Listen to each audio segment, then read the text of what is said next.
ჩვენ ახლა თბილისის სასწრაფო დახმარების ერთ-ერთ ფილიალში ვიმყოფებით, როგორც ნათიამ და ზურამ მითხრეს, სასწრაფო დახმარების ექიმებს მოსასვენებელი დროც კი არა აქვთ.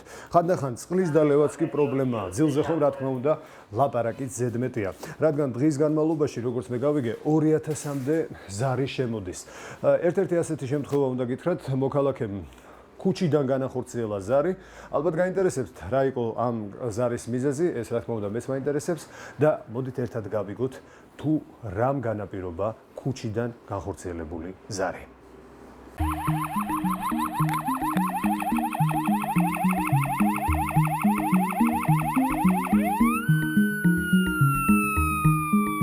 ჩვენი სამსახურის რეჟიმი იმაში მდებარეობს, რომ ჩვენ ვიწყებთ მუშაობას დილის 10 საათზე და მეორე დილის 10 საათამდე ვასრულებთ შემოსულ მისამართებს. მისამართების რაოდენობა საკმაოდ გაზრდილია ამ ბოლო პერიოდში. გამოძახებები არის სხვადასხვა მიზეზით. ბოლო დროს განსაკუთრებულად ზამთრის პერიოდში იმატა რესპირატორულმა ვირუსულმა დაავადებებმა და ამის გამო მისამართების რაოდენობამაც მოიმატა. მუშაობის რეჟიმი ისეთი გვაქვს, რომ დღის განმავლობაში 10 წუთი გვაქვს დრო იმისთვის, რომ შევიდეთ ფილიალში და შევისვენოთ.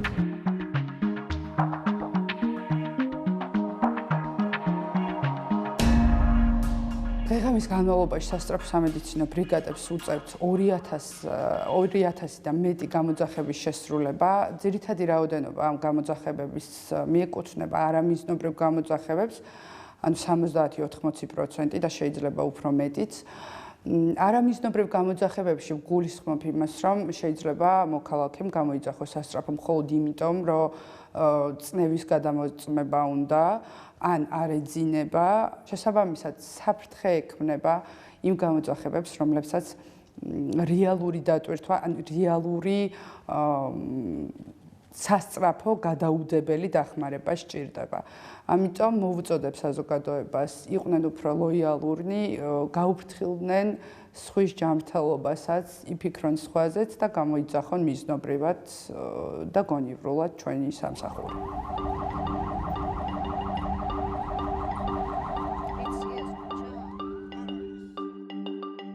სწრაფად უნდა იარო, რომ მიხვიდე თავის დროზე. ძალიან დიდი პასუხისმგებლობაა.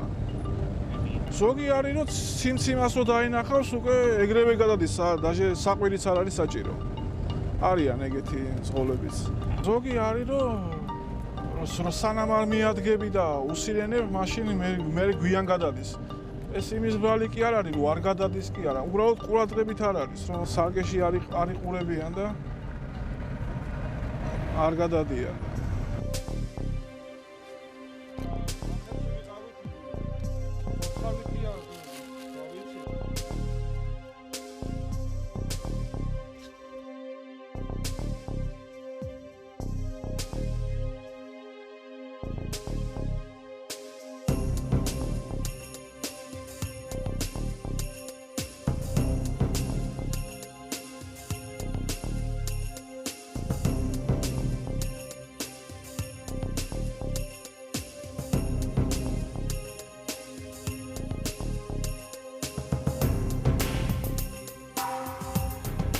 მივედით გამოძახებაზე ტაშკენტის ქუჩაზე, სადაც დახვდა დაახლოებით 60 წლის მამაკაცი, იწვა მიწაზე სისხლის გუბეში. მისი მეგობრის გადმოცემით არის მთვრალი და დაეცა.